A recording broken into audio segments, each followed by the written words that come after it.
얘기하면서 누가 뭐 너 꿈이 뭐야 하면 약간 재수없게 대통령이요 하는 그런 사람이었어요. 당내 희망은 어릴 때부터 계속 정치하고 싶어 했었어요. 오히려 법대에서 공부하면서부터 내가 법률가도 좋지만 입법을 하는 사람이 돼야겠다는 거는 대학 들어가서 좀 더 진지하게 생각을 했던 것 같습니다. 그때 조국 사태도 터지면서 욕심과 실제 소신 같은 게 약간 겹쳤습니다. 뭔가 새로운 정치 세력이 필요할 것 같다라는 소신도 있었고 그래도 좀 범용성 있게 정치하기에는 변호사만한 직업이 없을 것 같다. 결국 사람은 자기가 하고 싶은 걸 하면서 살게 되기 때문에 약간 결국 그런 쪽으로 보게 되지 않았나.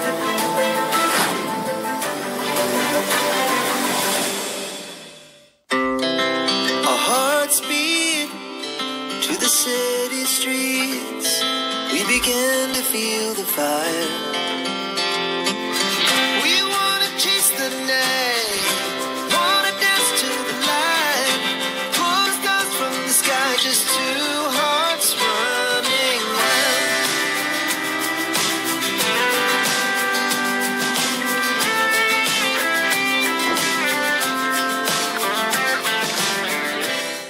한 정치인의 인생 궤적을 돌아보는 폴리티션 스토리 시작합니다.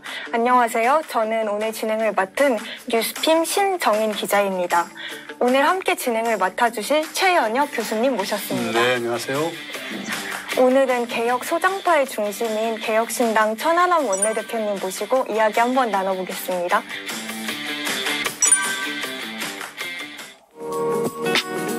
요즘 참 다들 유독 연말 느낌이 안 나는 해라고 말씀들 많이 하시는데 혹시 대표님은 어떤 연말 보내고 계시는지 궁금합니다. 국회의원들 사이에서 유행하는 단어가 비상대기예요. 비상대기. 그러니까 연말이지만 너무 이렇게 뭐 지역에 많이 가거나 너무 술자리 많이 하거나 해서 아니면 뭐 해외를 가거나 이런 거 하지 말고 국회에 가능하면 언제든지 올 수 있게 비상대기해라. 네. 이런 얘기들 굉장히 많이 합니다. 그러다 보니까 저도 연말 느낌은 좀 덜 나고 있고요.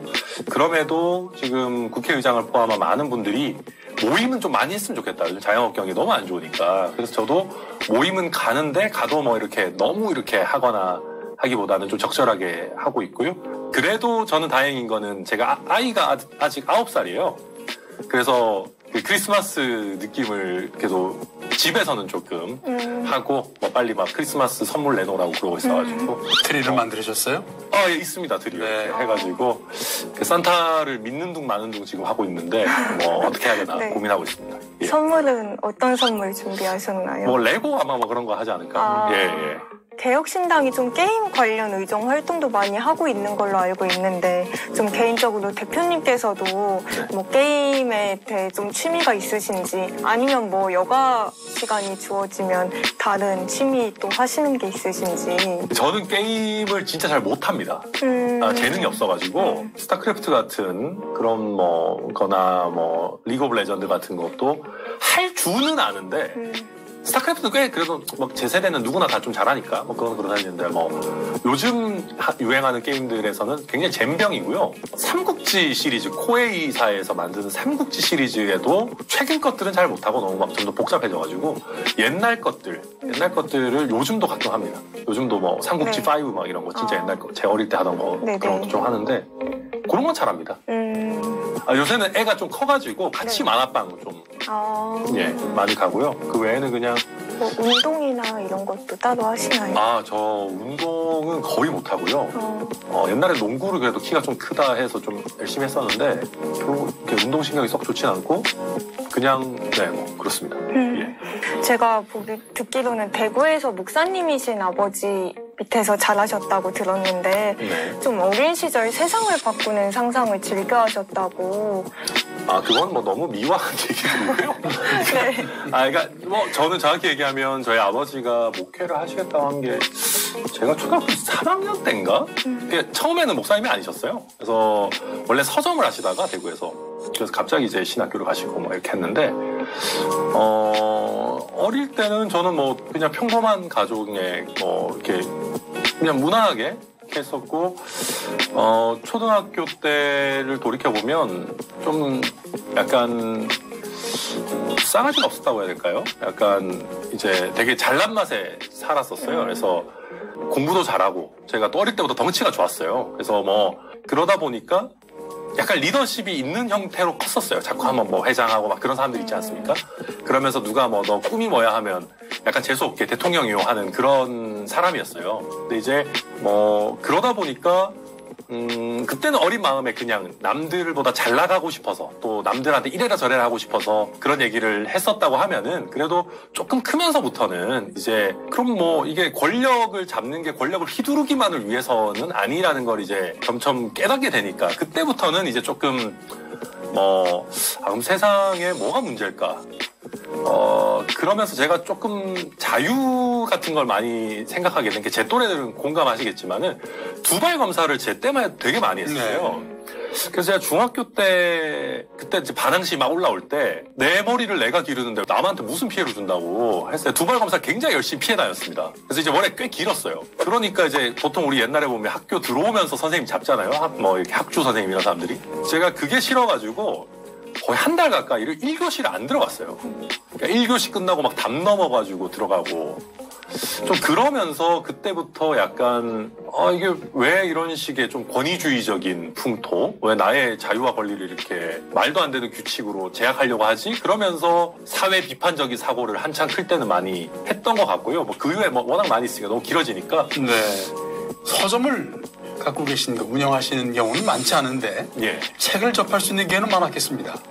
근데 그때 동시기에 저희 이모가 만화책 대여점을 했어요. 네. 서점과 만화책 대여점이면 애들은 당연히 만화책 대여점이 네. 예, 승리했기 때문에 어렸을 때 그냥 책도 조금 봤지만 만화책을 진짜 많이 봤었고요. 그러면서 되게 재미있는 학창 생활을 보냈었습니다. 그렇게 보내시면서도 또 공부도 잘 하시고 이제 고려대 법대를 졸업하신 뒤에 또 변호사로 활동하셨잖아요. 네네. 그럼 어렸을 때부터 꿈이 법조인 쪽으로도 있으셨는지. 이게 뭐 너무 그러니까 과하게 뭐 그런 건 아닌데요. 그러니까 제가 사실은 중간에 미국을 잠깐 다녀왔습니다. 네. 미국을 다녀왔는데 그때 이제 미국의 아이다호주라는 데에 갔어요. 근데 거기가 아주 시골이었습니다. 그러니까 전체 마을이 한 6천 명이고 제가 알기로 아이다호주가 한반도보다 더 큰가? 그런데 인구가 90만인가 그럴 거예요. 그러니까 정말 시골이죠. 거기에 인구 6천 명이 작은 도시에 갔었는데 미국은 대학 입시를 하는데도 보면은 그러니까 그 고등학교의 아웃풋이 되게 중요해서 좋은 대학을 가기는 미국에서 쉽지 않은 상황이어서 저도 돌아와서 복학을 하려고 보니까 이게 이제 한 1년이 아니라 2년 이상을 꿇어야 되는 상황이었어요. 그러다 보니까 제가 그냥 이럴 바에는 그냥 검정고시 보고 재수종합반 다니겠다 해서 검정고시 보고 재수종합반을 다녔고요. 그래서 제가 한국에서는 고등학교를 졸업하지 않았습니다. 그 와중에 뭐 다행히 운 좋게 이제 제가 수학을 그렇게 썩 잘하는 편이 아닌데 그의 수능이 수학이 좀 쉽게 나와가지고 뭐 운 좋게 대학을 그래도 잘 왔고 말씀하신 것 중에 저의 장래 희망은 어릴 때부터 계속 정치하고 싶어 했었어요. 근데 정치인으로 하기에는 저희 집안이 막 아주 가난한 건 아니지만 아주 여유 있는 상황은 아니어서 어쨌든 직업이 있어야 뭘 하니까 제가 외교 쪽을 할지 법학 쪽을 할지를 좀 고민하다가 그래도 좀 법용성 있게 정치하기에는 변호사만한 직업이 없을 것 같다 해가지고 사실은 처음부터 좀 정치를 할 목적으로 변호사가 된 게 사실은 좀 있습니다. 네. 예. 정치를 하겠다고 마음먹은 게 어릴 때라면 어떤 계기가 없이 사실 힘들었을 텐데 어떤 상황이 있었습니까? 한국 정치적 상황에 맞물려서 말이죠. 굳이 정말 어떤 계기가 있다면은 그때 말씀드렸던 두발 검사에 저항했던 것들. 네. 그게 그나마 제가 좀 뚜렷하게 이거 시스템이 잘못됐다. 이 규칙을 바꿔야 된다라고 느꼈던 시기였던 것 같고요. 근데 그 직후에 제가 또 미국 생활하고 돌아와서 대학을 가고 하면서부터는 오히려 법학을 좀 공부하면서부터 이게 그 법 한 줄이라는 것이 사람의 삶에 어마어마한 영향을 미치는구나라는 것을 오히려 법대에서 공부하면서부터 내가 법률가도 좋지만 입법을 하는 사람이 돼야겠다는 거는 대학 들어가서 좀 더 진지하게 생각을 했던 것 같습니다. 네, 법을 공부하시면서 뭐 법관이나 네. 검사나 변호사가 아니라 법을 만드는 사람이 되겠다. 네, 그 생각을 하셨고 그 생각을 좀 많이 했어요. 특별한 케이스가 아닐까 싶긴 합니다. 근데 아닙니다. 사실 우리나라에 변호사나 법조인 출신의 정치인들이 많은 게 저는 그런 비슷한 생각들이 있다고 봅니다. 왜냐하면 있는 법을 해석하는 걸 가지고 논쟁을 펼치는 것도 즐거운 일이지만은 이것을 어떻게 바꾸면 우리 사회가 어떻게 바뀔까를 상상하는 거는 훨씬 더 재미있는 일입니다. 그렇기 때문에 저는 그게 어떤 의미에서 좀 더 재미있기 때문에, 그리고 제가 그 상상하는 거를 좀 즐겨 했었기 때문에 자연스럽게 법조도 법조지만은 정치를 해야겠다라고 점점 더 생각했던 것 같습니다. 사실 우리가 정치는 사람들이 취미로라도 유튜브도 보고 뉴스도 보고 하지만은 법 공부를 내지는 해석론을 취미로 하시는 분은 없잖아요. 네. 그런 걸 보면 정치가 훨씬 더 좀 재미있는 영역 아닌가. 네. 저는 그렇게 생각합니다. 정치 활동을 본격적으로 시작하시게 된 게 2019년에 젊은 보수라는 단체를 설립하시면서 그랬다고 들었는데, 당시에 시작하시게 된 계기가 조국 사태 때문이라고 들었습니다. 그때 제가 이제 정확히 조금 말씀드리면, 제가 그때 당시에 이제 대한변호사협회에서 제가 법제이사라는 걸 그때도 했었습니다. 그게 이제 주요한 특히 기본법들, 예를 들면 민법을 바꾼다, 민사소송법을 바꾼다 이런 거 할 때는 국회에서 법안을 바꿀 때 대한변호사협회에다가도 법률 검토 의견을 요청합니다. 변호사들이 봤을 때 이렇게 바꾸는 거 어떻게 생각하냐. 그거를 정리해서 보내는 역할을 제가 그때 많이 했고, 그러다 보니까 국회의원들도 많이 만나고 국회 토론회도 많이 불려다니고 그런 걸 자연스럽게 했었어요. 그러던 와중에 2020년 총선 앞두고 연동형 비례대표제 논의가 본격화되는 상황이었고, 그때 조국 사태도 터지면서 욕심과 실제 소신 같은 게 약간 겹쳤습니다. 소신의 면에서는 조국 사태를 보니까 더불어민주당도 별로 나을 게 없다, 뭔가 새로운 정치 세력이 필요할 것 같다라는 소신도 있었고, 그거와 또 맞닿은 것이 연동형 비례대표제 생기니까 3%만 넘기면 신생정당 해볼 만한 거 아니냐 해서 그때 신생정당들이 막 우후죽순 물밑에서 난리였습니다. 난리팔 때고, 그중에 대표적인 게 조정훈 의원의 시대전환 같은 거였고, 그 조성은 씨가 하던 뭐도 있었고, 김재석 의원이 준비하던 것도 있었고, 막 난립했었는데, 저도 그 중에 한 군데 들어갔다가 거기에서 제가 후발주자로 들어갔는데 약간 리더 비슷하게 됐습니다. 그러면서 제가 처음에 들어간 그룹은 약간 초당적 그룹이었는데, 거기서 보수 색깔이 조금 강한 친구들이 따로 나와서 젊은 보수라고 하는 그룹을 만들었고요.